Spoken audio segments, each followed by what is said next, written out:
Hey everybody, welcome back to Nicsminibikes. If you haven't yet, hit that link down in the description. Go check out the merchandise. We got hats, shirts, hoodies, all kinds of cool stuff. Go get you something. Today is a little windy, so I don't know how the audio is going to come out in this video, but that's what I got. That's what it is. I got about an hour before I got to go to work. Let's see what we can get covered on this Hover Hearts MB001.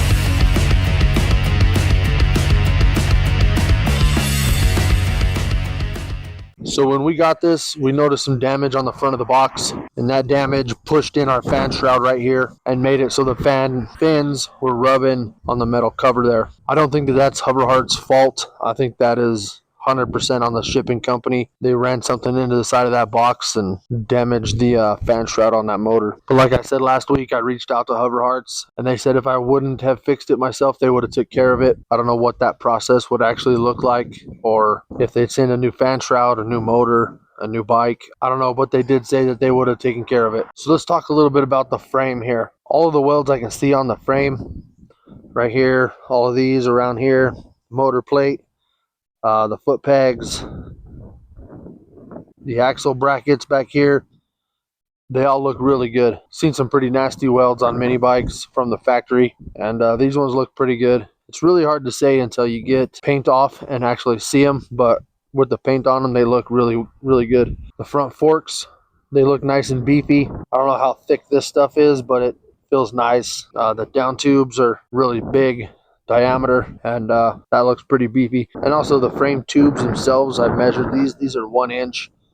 Almost all of your other production mini bikes are going to be 7/8 tubes, and they look small next to these. So I do like the bigger tubes on the frame. Almost all of your other production mini bikes are going to come with a V-tread tire. These come with knobbies. I like these tires a lot more. Haven't really got a chance to ride it much on dirt or anything to see if they perform any better, but I like the idea of these knobby tires better than a V-tread tire. The paint or the powder coating, whatever it is, looks really good on there. I like the green. I like the green and black scheme on this particular bike. I think it looks really good. The seat pretty soft and it's nice and narrow. The paint on the fenders and the chain guard over here have a little bit of metallic flake in it, and that looks really good. And the motor, this little 99cc engine, it's good for your kids, but an adult isn't gonna get very far on this motor. It's just not enough power. You'd still be able to cruise around, but taking off and getting up to speed might take a little while. I'm going to flip it around. We'll get this chain cover off and see what we got underneath there.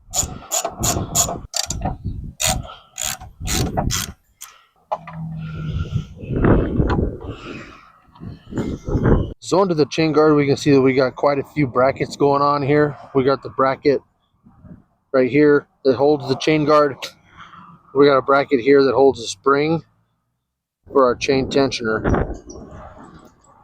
And we just have your basic centrifugal clutch there. I counted it before. I think it's an 11 tooth and a 75 on the back, and it's like a 6.81 gear ratio or something like that. But the only thing under here that I really wanted to show you was a spring-loaded chain tensioner. I really like that. Every other production bike that I have seen, the Coleman CT100s, even their new B100, they all have a little bracket down here that slides forwards and backwards. You just can never get enough tension on that chain with those, it seems like. Your FRP is going to have the same sliding bracket. Your MM80 all have that same sliding chain tensioner, and they would work so much better if they were adjusting up and down instead of forwards and backwards. But this one, spring-loaded chain tensioner, and that's nice. I like that a lot. So while I put this chain guard back on, here's Benny Boy doing a couple laps around the yard and giving his opinion on the bike. Now we got Benny here. He's going to give it a whirl, see what he thinks.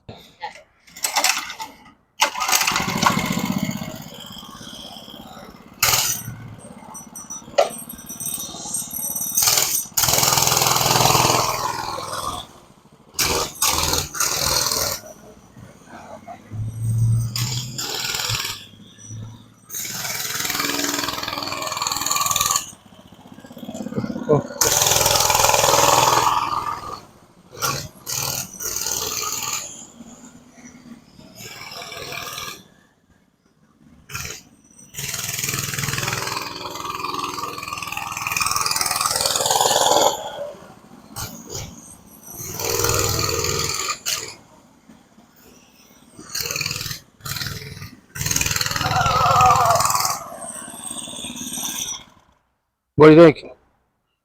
Pretty slow.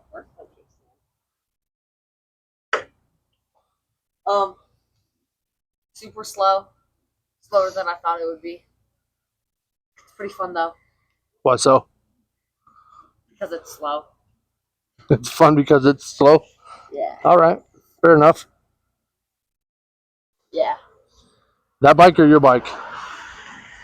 I like the way this one's built, but my bike's faster. So you like the way that bike's built, but you like how fast your bike is? Yeah. Okay. And I like the color. You like the color green that's got? Yeah. Okay. Are you gonna upgrade the engine? Maybe. That'd be pretty cool if you did. We'll see how it goes. Yeah. All right, bud. Thank you. All right, so we found out that the throttle cable was loose down in the throttle plate. So I got Ben back out here, and he's going to give it another shot. Hold on, Benny. We tightened the throttle cable, and I took out the throttle stop screw.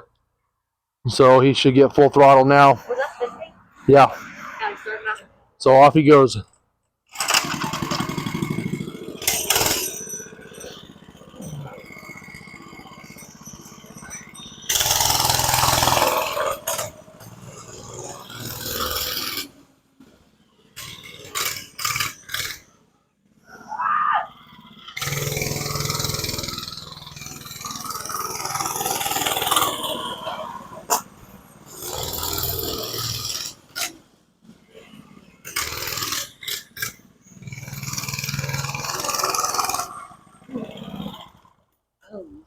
And now, what do you think? I keep thinking it's right here. Is that better? Yeah, it's so much better. How so? Before we tightened it and took the screw out, this took like a lot of seconds to. Took a long time to twist the throttle? Yeah. Okay. So the throttle response is a lot better? Yeah. Yeah? Yeah. Does it feel faster now? Yeah. I also like it because it's easy to start. Easy to start, it fires right up? Yeah. Yeah. Cool. Still like your bike better though? Yeah. Yeah? Okay. If this had a different engine in it, I would probably like it. Okay. Well, I also like the mic. I'm not the same. Yeah. Well, a different engine is a possibility. Yeah. We'll see.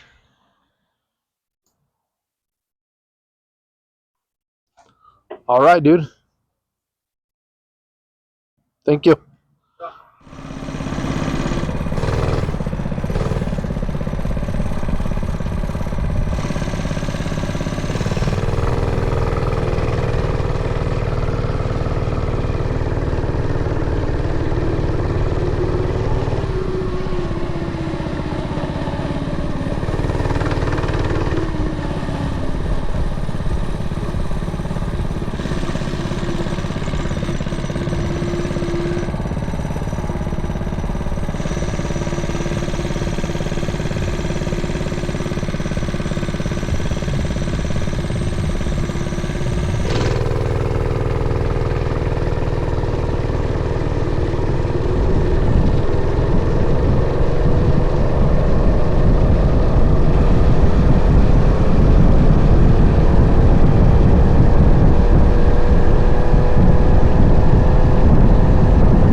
Alright, so after we found that throttle cable's being loose and pulling out that throttle stop screw, which I did keep and I'm going to put back in for now, it's a lot better. I'm getting a lot more throttle out of it. The cable goes up right here, and the clamp for the sheathing was loose. When you get a new bike, it's a good idea to go through everything that was put together at the factory and just double check it. It don't matter if it's a Trailmaster, a Coleman, a Monster Moto, it doesn't matter, an FRP, a Hover Heart. It's just a good idea to go through and double check everything. I didn't do that at all. And obviously I should have, because I would have found that. I've always said the MM80s were my favorite small frame mini bike. And as long as I can put a front suspension on this bike, I think this will be my new favorite small frame mini bike. And I think it's Tommy Reinhardt from RPC Plasma Cuts. He's got one of these and he's already making parts for it. He's got a 212 motor plate. He's got stuff to put a torque converter on it already when you 212 swap it, and still keep that Hover Hearts chain guard, which is pretty cool. So with the knobby tires, the disc brake, how beefy the frame seems, I don't think you can beat it right now. So my Amazon Associates link will be down in the description. I don't make any money from Hover Heart for selling any bikes, but if you use my Amazon Associates link, I get a kickback from Amazon. So there'll be a link to the bike down there for that. There's always a link in the description for our merchandise. We got hats, shirts, hoodies, all kinds of cool stuff. Go get you something. And as always, make sure you like, share, comment, and subscribe. It's free for you and it helps us out. We appreciate you being here, and we'll catch you on the next one.